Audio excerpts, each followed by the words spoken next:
Okay, we have come back from recess. We are currently live. Commissioner Mullen, are you on the phone?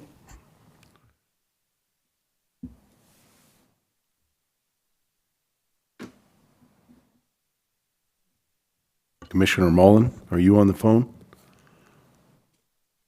Do we have him connected?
Well, we have a quorum, so we can begin if you're ready. Okay.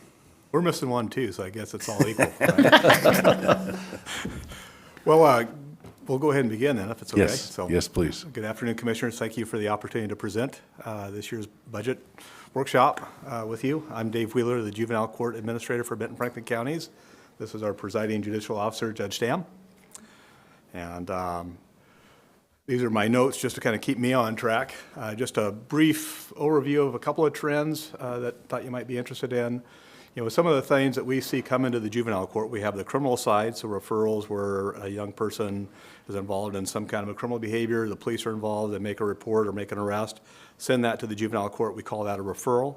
So we have seen, since COVID, things really dipped, and we have seen things, our trend is our referrals to the juvenile court are steadily increasing. They doubled from a low of 2021 for the first 7 months of the year to 2022, the referrals doubled. And then this year, they increased a little bit over 2022, slightly. So I think we've caught up from the COVID downslide where things are picking up now, but not quite back to where they were in 2019. So slight increase in our referrals over last year. We have seen a fairly significant increase to our average daily population in detention over last year. Last year, our average daily population over the first 7 months as compared to the last 7 months over the last 7 years, we were at 14 last year as an average daily population.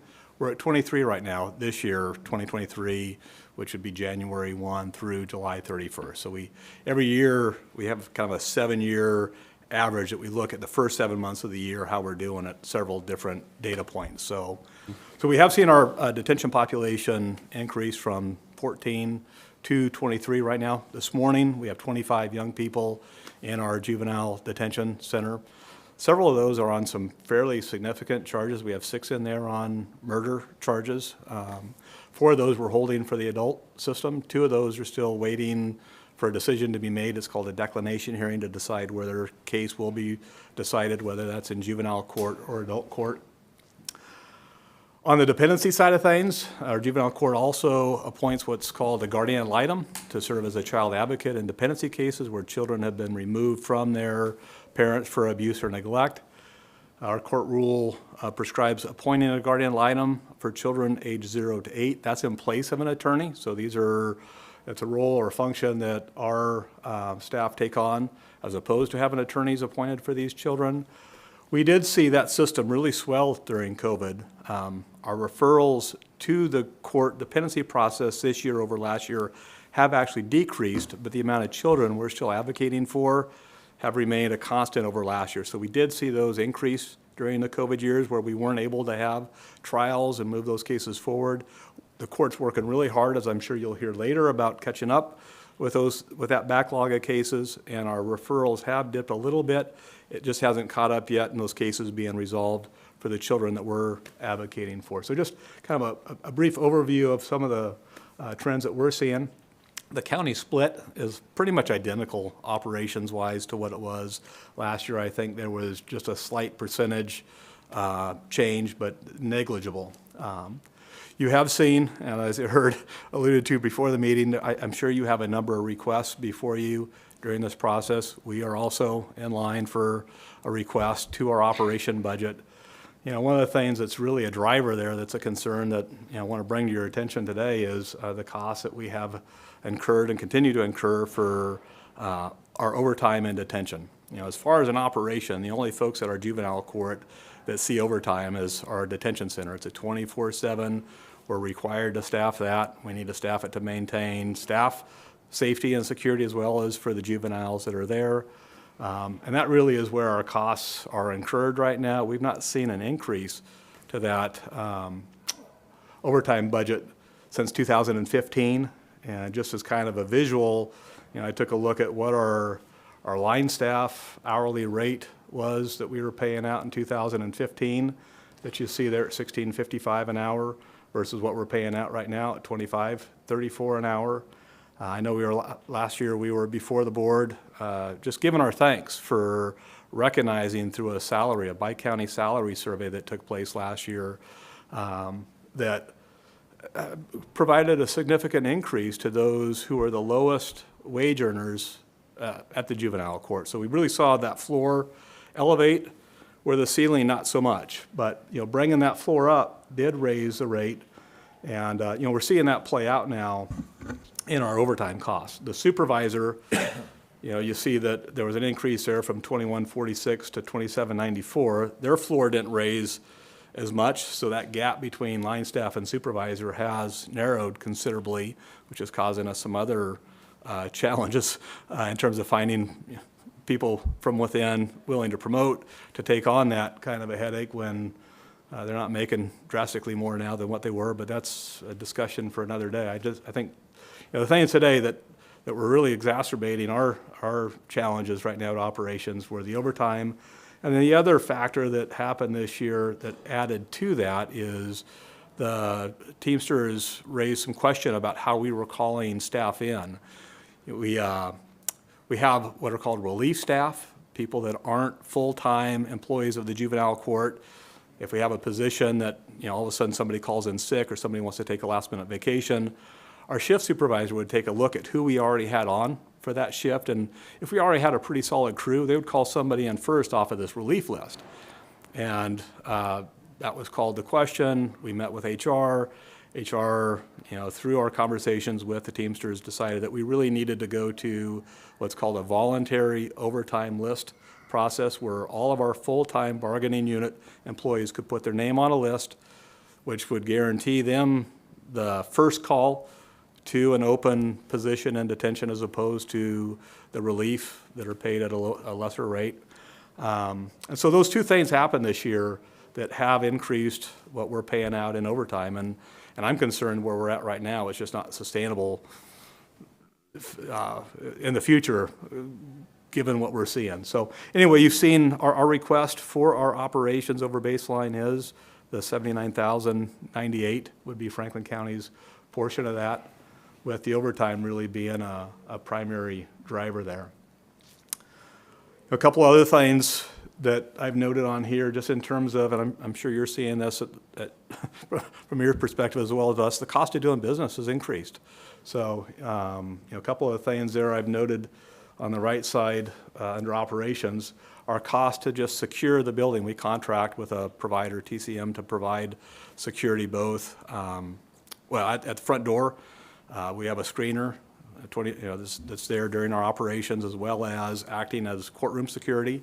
So our cost for security did increase by 8.6%. Our food services to feed the youth in detention increased by 26%. That is something we're looking to put out for bid in this coming year to see if that's competitive. I don't know that we'll see something drastically different as far as that, but we don't know until we try. That's our commitment, is to put that out and see if there's a more competitive rate that we can get as opposed to what we're paying right now. And then our cost for interpreter services increased by 15%, and that's just keeping it competitive with what are being paid for interpreter costs across both counties. So anyway, those are the main drivers behind our operational costs. As far as facilities, we're an aging facility. We appreciate Franklin County and Benton County's cooperation to come to MOU to help facilitate a remodel. We're still going through the process of validating what that scope of work is going to be, so that hasn't been completely determined at this point in time, but our facilities continue to deteriorate. So some of the increases that you've seen here for facilities, that's a $19,600 increase for facilities. And just to back up, I'm sorry, the overtime cost that we were asking for was $38,000 would be Franklin County's portion of the overtime, whereas the facilities was $19,600 for Franklin County's portion. But some of the significant things that we've just seen in the last couple of months, we had a boiler go bad that keeps the building warm during the wintertime. It was still under warranty, albeit late in the years towards getting warranty replacement costs, but because the inside was so corroded, it voided the warranty. And I don't know if that's because of the bad water, the bad pipes, what it is, but we weren't able to recoup a warranty on that. And then we had a couple of water tanks in detention go out that needed to be replaced. So things continue to fail as far as the facilities go that are continuing to cost us money. And I think it was Commissioner Peck, you noted one of our contracts for plumbing, just the cost of doing business. I mean, the cost to hire a plumber to come in and fix some of those things is pretty outrageous. And I mean, that's something we put out for bid, and that was a low bid, the contract that was provided here at their hourly rate. And so the cost to get people to come in to fix this building is drastically increased, and I'm sure you're seeing that on your end as well. So that really is the main, the main request for our operations that include our facilities. Other than that, the requests, I think, are pretty minimal to Franklin County for our contract fee-for-services. The request to Franklin County is $1,164. That allows us to go out and use some money that we get through a graffiti abatement program to get a second van for our work crew project. We do have a contract that provides us some revenue to do that service for the city of Kennewick. And if our van goes down, well, we can't pull that big. We've got a big hot water pressure sprayer that helps remove the graffiti. If our van goes down, we can't hook that trailer up and pull that out there to do that work. And so we are asking for some to pay for a second van, and then also looking to get some of our older fleet vehicles transferred over to the ER&R. We have about, I think, 4 of our vehicles right now under that, and 5 under that, and the rest we'd purchase outright and are having to pay for all the maintenance upkeep, and they're aging. So we're just looking at trying to get some of those that we purchased our own and paying for the maintenance upkeep shifted over to the fleet vehicle process. So I really think that's the summary in a nutshell, unless there's anything significant that you think I've missed. You covered it. I'd be glad to answer any questions that you have. Questions, commissioners?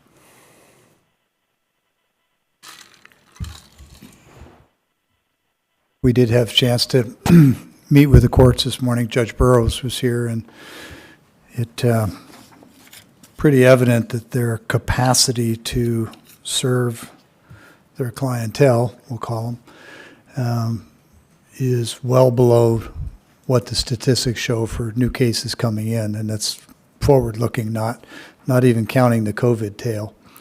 From the 30,000-foot level, how do you see your client load as opposed to your capacity to serve a growing population? If I understand the question correctly, how are we fixed with our current staffing to meet the needs this coming year? Well, let me come at it in a similar way.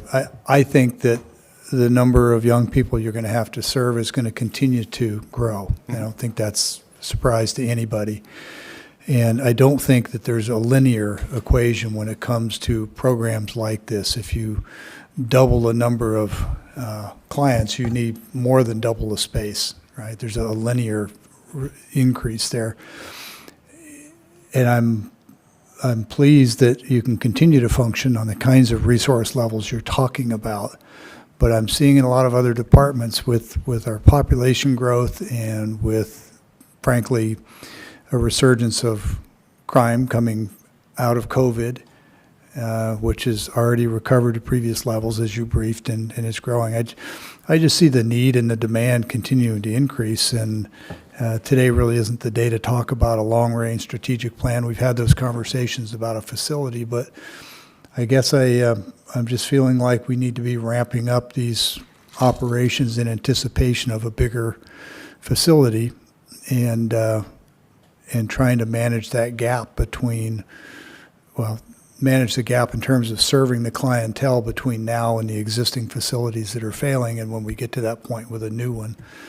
So I realize that's pretty wide-ranging, but I'm just trying to get your assessment, I think, to the overall health of the program, and are we doing enough today to continue to serve a growing client load in anticipation of a new facility?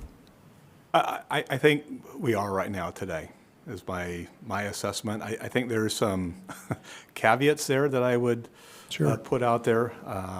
You've seen in Benton County's going out for a public safety tax, and so that's one of those things that we're looking at. Obviously, if that weren't to be funded, then there would be some impacts to our operations, and that might change the landscape a little bit.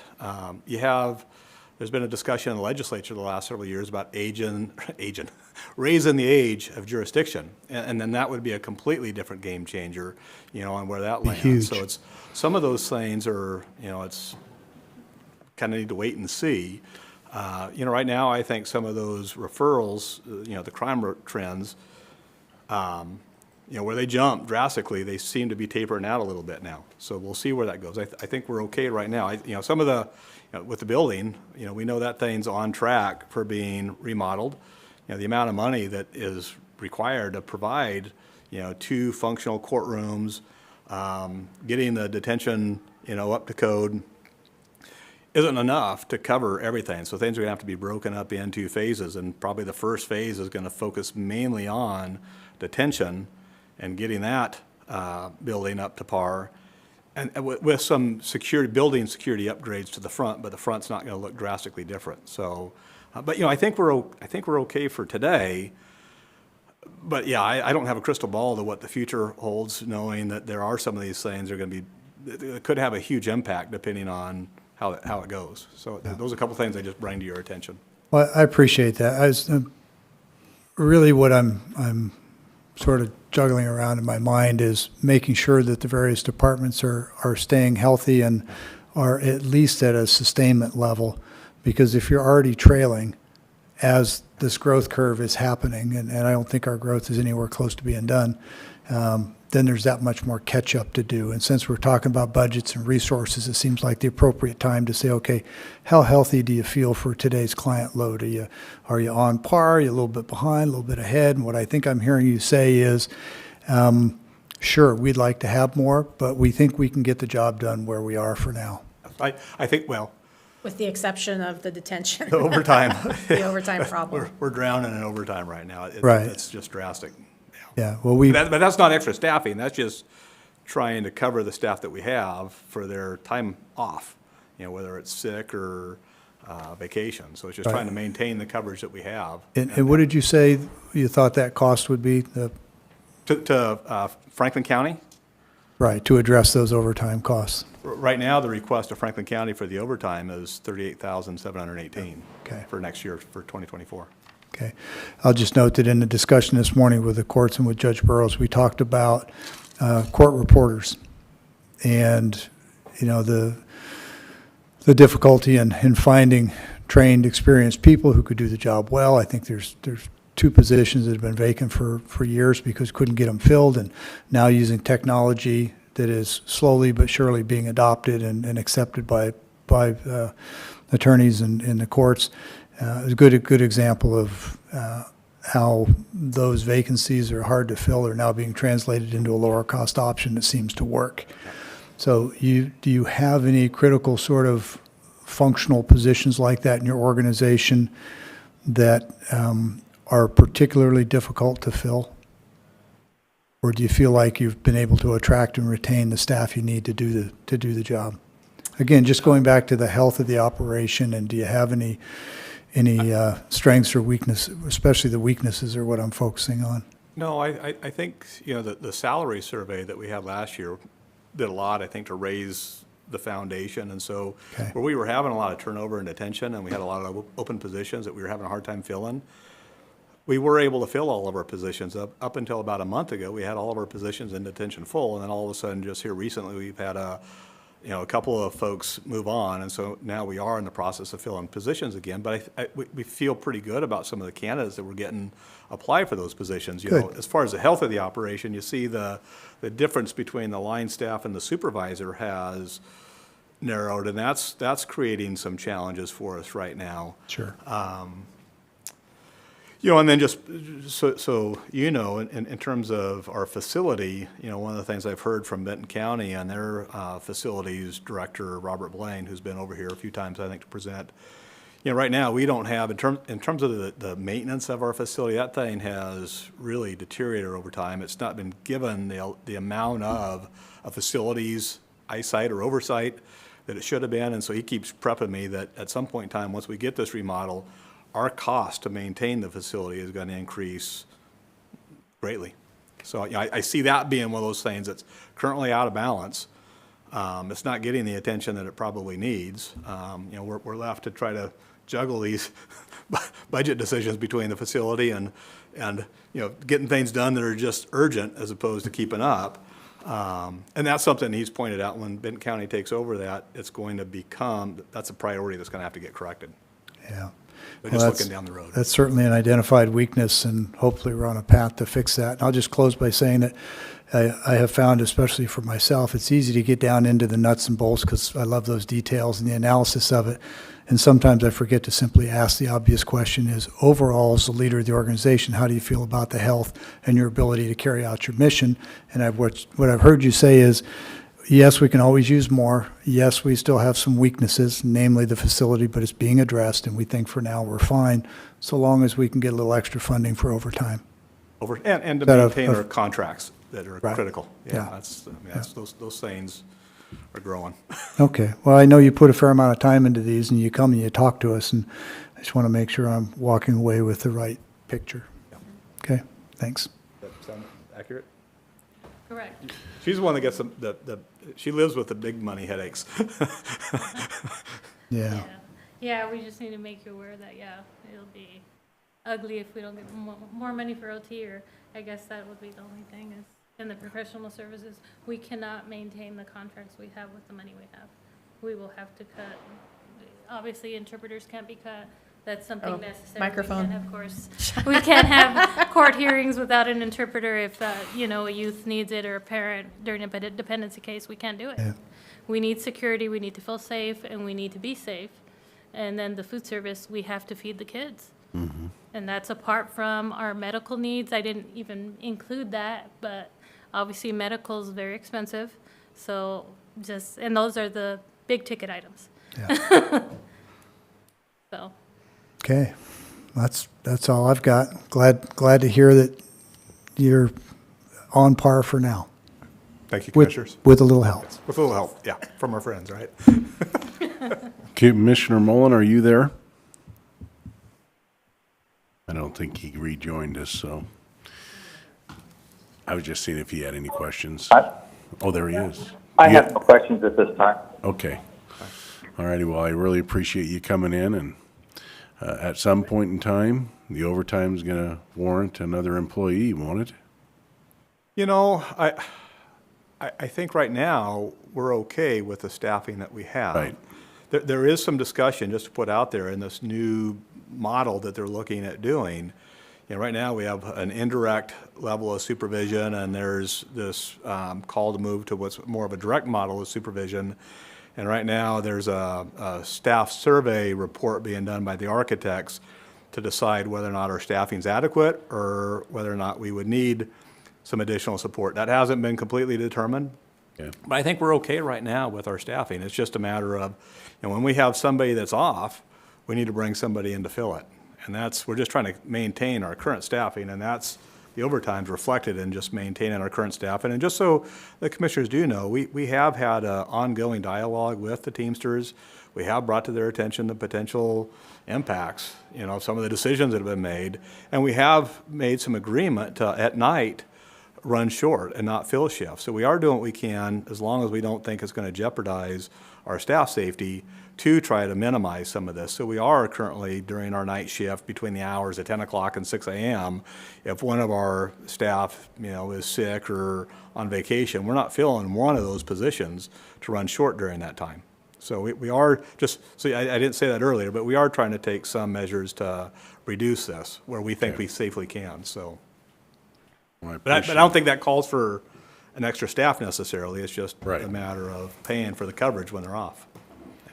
All righty. Well, appreciate you coming in early, and thank you. Thank you. Thank you. Thank you for your time. You're welcome. Thanks for coming in.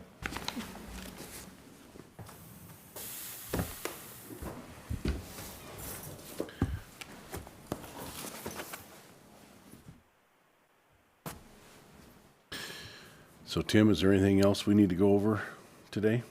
I don't think there's anything we need to do today. Okay. All righty, so at this time, we'll recess until tomorrow after our commissioner meeting, which will be 1 o'clock.